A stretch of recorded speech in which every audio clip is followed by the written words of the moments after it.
I didn't realize how much you were going to be involved with this until embarking on this project with Darren and doing this behind the scenes, behind the sound type of talks with Darren, and just realizing, holy crap, you're in a lot of things and taking on quite a few different roles, hey? Yeah, I didn't even really realize until they started coming out, and I was like, "Oh, hang on, I'm in like most of these." Awesome. uh, Now, do you have a favorite? I liked my vocal on "Mary, Did You Know," and I liked my guitar playing on "White Christmas" with Andy. That would be my favorite overall, "White Christmas." And may all your Christmases be white. And one time, come on.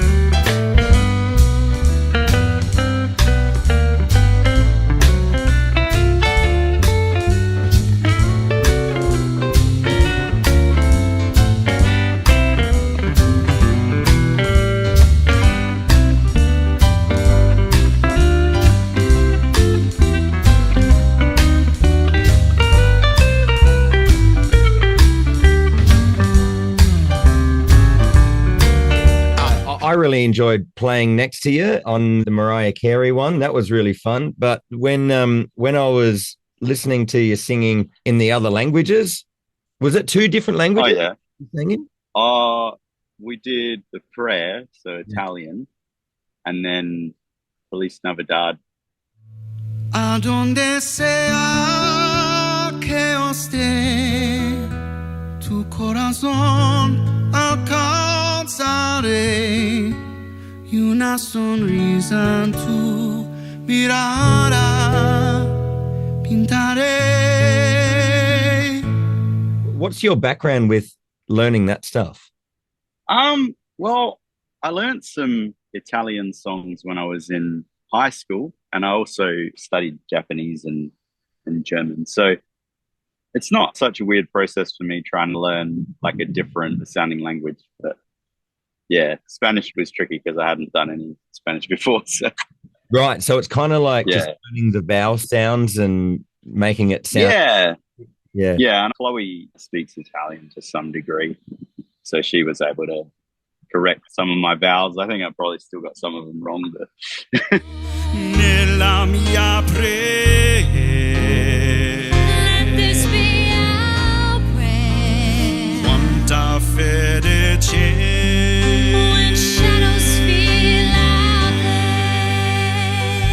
play. Well, for what it's worth, mate, you make it seem like that you're completely in control and know exactly everything that you're saying, but it's just the sounds, is it? yeah, I mean, I do look up the meaning because a lot of languages have a lot of crossover with English, so it's sort of like Stella will be like star or something. So it's like, I don't know, if you look up the meaning, that can help as well. Yeah, fair enough. Yeah. Yeah, I like to understand what I'm saying. Con mis deseos a tu alma llegaré. In regards to Christmas songs, is that something that is very you, like every year, or was this a pretty different project for you to be involved in? Yeah, I suppose growing up, I was a bit cynical about Christmas. Bah humbug to you. I don't know, you get a bit older and you just kind of loving life, and you know, Christmas is a very happy time for many people. So I dig it, and I like listening to Christmas carols, and yeah, so it's been fun singing some and playing some. Yeah, I know what you mean. I'm very similar about that Christmas carol connection, especially Yeah. like straight out of high school, you get into drop D and Marshall stacks and Christmas. Yeah. Like, no. You're like, no, Christmas is lame, man. Yeah. But yeah, I dance around home listening to Christmas carols at Christmas time Yeah. for sure. Yeah, nice. Now, I've got my version of what it's like to prep for a Singit Live session. What's your version of that for, like, in regards to doing a bunch of these Christmas songs? Yeah, it really depends on how much time I have and how complicated the song is. I'll usually write out a chord structure at the very least, because I find it helps me make sense of the structure of the song. Yeah, I mean, there was chestnuts roasting on an open fire, for instance. I took a completely different approach and I transcribed the strings and guitar. There were all these different layers and we didn't have any of those instruments. So I sort of arranged it so that I could cover all of those instruments to some degree with the guitar, which made it really complicated and was very time consuming. But I guess hopefully it was worth it in the end. Yeah. Hell yeah.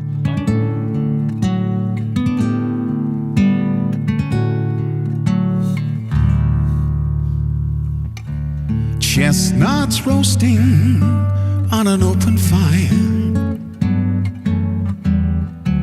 Jack Frost nipping at your nose, Yuletide carols being sung by a choir, and folks dressed up like Eskimos. Everybody knows. In that case, I actually wrote it out with notation, because if I sat there and just tried to work it out and memorize it, and it just gets too messy. So if I can write it out, it helps me make sense of it. Yeah, nice. So any Christmas plans that you have, music ones, non-music ones? Well, I'm working at the festival centre here in Adelaide, either side of Christmas, playing in Hairspray the musical, which should be a lot of fun. And Christmas and Boxing Day, I'll be hanging out with my family. Blockland family Christmas just becomes bigger and bigger every year. So yeah, I love it. It's the best time of year for us, for my family. We get to see everybody all together in one place. You know, because there's so many of us and we're so spread out, it's the only time we get to catch up. I'm sure a lot of people are in the same boat, but yeah, Christmas is a wonderful time for me.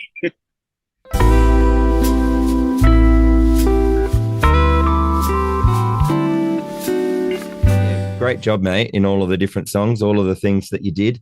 It definitely shows a lot of many different shades and colors to what you can do, because, you know, sometimes you're the guy that's up front and all eyes are on you. And there's other times where you're just up the back, and it would be different if you weren't there, but you're not the focus. You're just there supporting. Mm-hmm. And like Darren mentioned that it's Singit Cam Christmas or something, because you're almost in every song.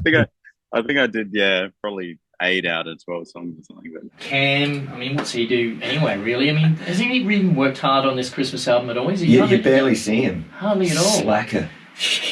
It's great. It was a good challenge doing so many songs in such a short period of time. But it's always a great challenge and a great learning experience. And exactly that, sort of going, okay, this time I'm the lead guitar player, this time I'm the rhythm guitar player, this time I'm backing vocals, this time I'm lead vocals. All of those different things have different challenges and different things to be learned. So there's lots of things I get out of it.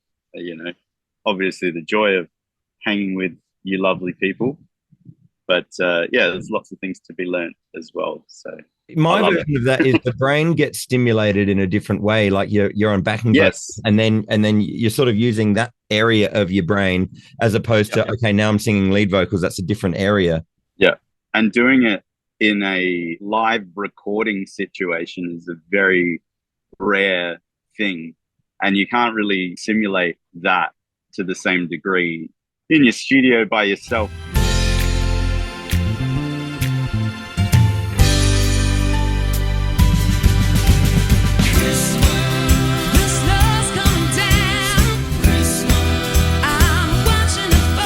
One last quick question about the Mariah Carey All I Want for Christmas Is You. I guess in many ways it was a nice way to end up. It's released on Christmas Day, and to be able to just have heaps of energy, jump up and down and go crazy either side of Chloe. It was a nice way to sort of finish it up, hey? Good fun. Yeah, and I'm just trying to remember. I remember you chucked in that type thing. Almost the Cold as Ice ripoff. Oh, that's what you were saying. That, yeah. Is that where the inspiration for it come from? I mean, it's just gosh, how technical do you want to get? But you know, it's just an idea.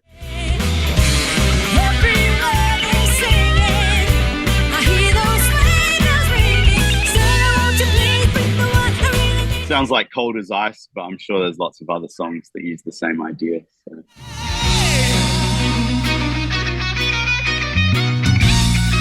Cool, mate. Yeah. All right, well, I'll let you go. What a lovely day you got out there. Mate, it's beautiful. Yeah. Glad you dragged me out of the dungeon of the festival centre. A wonderful dungeon, but I haven't been seeing a whole lot of sunlight, so it's nice to be outside. Nice. But now back to the dungeon, hey? Back to the dungeon.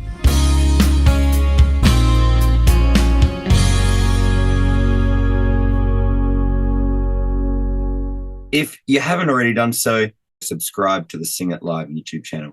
And while you're at it, the Crafty Music Tips YouTube channel has a bunch of different music tips related videos here that you can check out to help you along your musical journey.